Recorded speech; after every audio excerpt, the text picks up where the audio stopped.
Hello my dear friend, welcome to education point online. So friend, कैसे हैं आप लोग? आई होप बहुत अच्छे होंगे।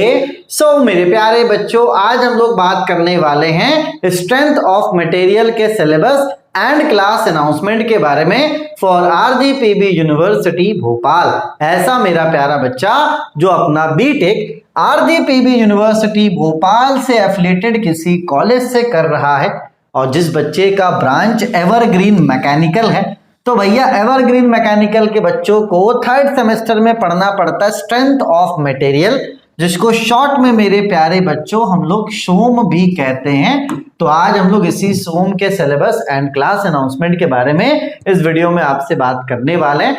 देखो बेटा, फर्स्ट ईयर में आपने क्या पढ़ा था? फर्स्ट ईयर में आपने पढ़ा फिजिक्स, आपने पढ़ा केमिस्ट्री, बहुत सारे सब्जेक्ट्स आपने पढ़े जो आपके काम का नहीं था। अब एक बात आप समझना कि मैकेनिकल इंजीनियरिंग में सेकेंड ईयर बहुत इंपॉर्टेंट होता है। जितना इंपॉर्टेंट आपका स्ट्रेंथ ऑफ मटेरियल है, उतना ही इंपॉर्टेंट आपका मटेरियल टेक्नोलॉजी है, साथ ही साथ आपका थर्मोडायनेमिक्स है, क्योंकि जितने मेजर सब्जेक्ट्स हैं ना बेटा, वो थर्ड और फोर्थ सेम में हो जाते हैं।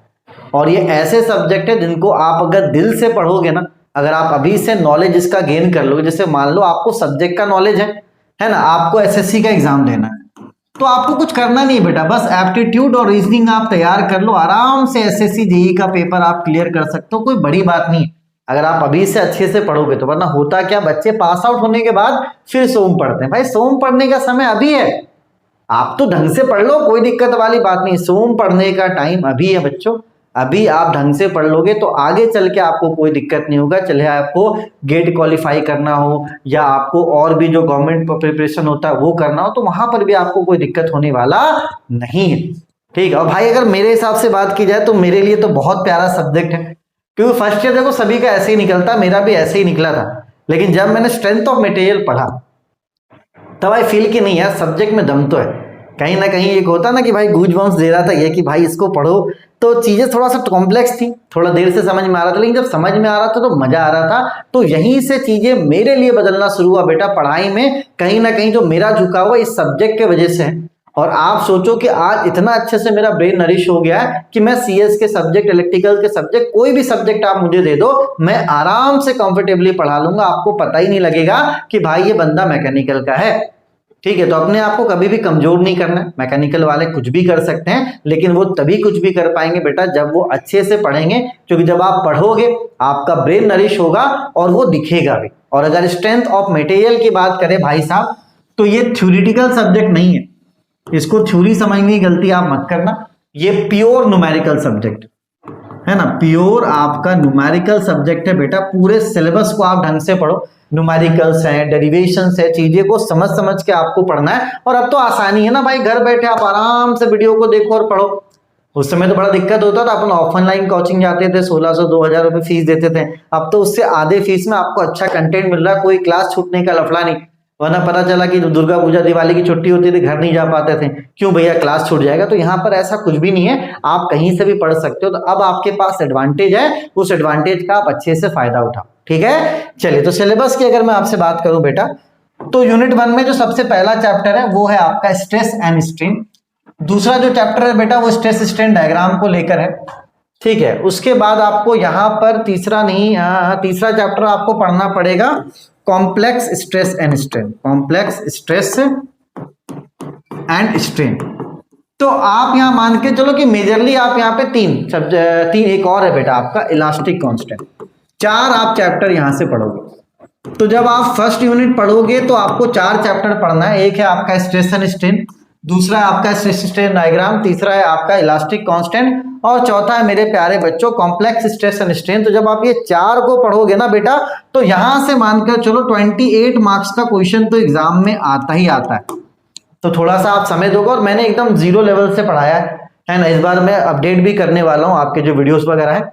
ठीक है। कुछ पुराने भी हो गए तो थोड़ा उनको मैं अपडेट भी कर दूंगा, लेकिन ठीक है, मैंने एकदम प्योर न्यूमेरिकल सब्जेक्ट था बेटा, बेसिक से पढ़ाया, तो कोई दिक्कत वाली बात नहीं। फिर भी मैं इस साल क्या करूंगा, आपके कोर्स को अपडेट भी कर दूंगा, कुछ नए वीडियोस भी ऐड होंगे उसमें, तो आपको मजा आ जाएगा, परेशान होने वाली बात नहीं। बस आप ध्यान रखना कि यूनिट नंबर 1 में बेटा आपको 4 चैप्टर्स पढ़ने हैं। ठीक है। चलिए, यूनिट नंबर 2 में आपको बेंडिंग पढ़ना है। ठीक है, ये भी अच्छा है। इसमें मैंने जो डेरिवेशंस वगैरह वो भी करवा दिया बेटा, सब में न्यूमेरिकल है। और साथ ही साथ आपको यहाँ पे shear force diagram and bending moment diagram भी यहाँ पर पढ़ना है आपको, जो आपको मैकेनिक्स में भी थोड़ा बहुत पढ़ना था। तो अगर आपने मैकेनिक्स में नहीं पढ़ा भैया तो यहाँ पर कवर अप करने की कोशिश आप करना। ठीक है, तो यूनिट 2 में 2 चैप्टर्स हो गए। उसके बाद यूनिट नंबर 3 छोटा है, torsion of charge. Unit number 4 भी छोटा है, थ्योरी ऑफ फेल्योर। और यूनिट नंबर 5 आपका कॉलम एंड स्टड। अब देखो, थ्योरी ऑफ फेल्योर के लिए आपको पता है क्या आना चाहिए, आपको आना चाहिए complex stress and strain. Complex strain आएगा आपको, स्ट्रेस एंड स्ट्रेन आएगा आपको, तो आप थ्योरी ऑफ फेल्योर भी पढ़ सकते हो। तो मैंने क्या किया बेटा, फोल्डर्स को इस तरीके से अरेंज किया है ताकि आपको पढ़ने में कोई दिक्कत ना हो। ठीक है, जिसके बाद जो चैप्टर आना चाहिए, कोई टफ के बाद इजी, तो मैंने जिस तरीके से फोल्डर्स को अरेंज किया था आप उसी तरीके से पढ़ोगे, आपको कोई भी दिक्कत नहीं होगा। कहीं पर अगर कोई वैल्यू मिसिंग है तो आपको वहां पे एज्यूम करना पड़ता है। बहुत सारी चीजें आप सीखोगे यार, सीखने वाला सब्जेक्ट है। किलो न्यूटन को न्यूटन में कैसे बदलना है, मेगा पास्कल क्या होता है, प्रेशर में क्या, और आपका स्ट्रेस स्ट्रेन में क्या होता है, बहुत सारी चीजें भाई, समझने के लिए बहुत सारी चीजें हैं। तो भैया इसको आप इग्नोर मत करना, क्योंकि अगर स्ट्रेंथ ऑफ मटेरियल पढ़ोगे ना तो एक ऐसा सब्जेक्ट है भाई साहब कि जिसको पढ़ने के बाद कहीं ना कहीं आप मैच्योर जरूर बनोगे।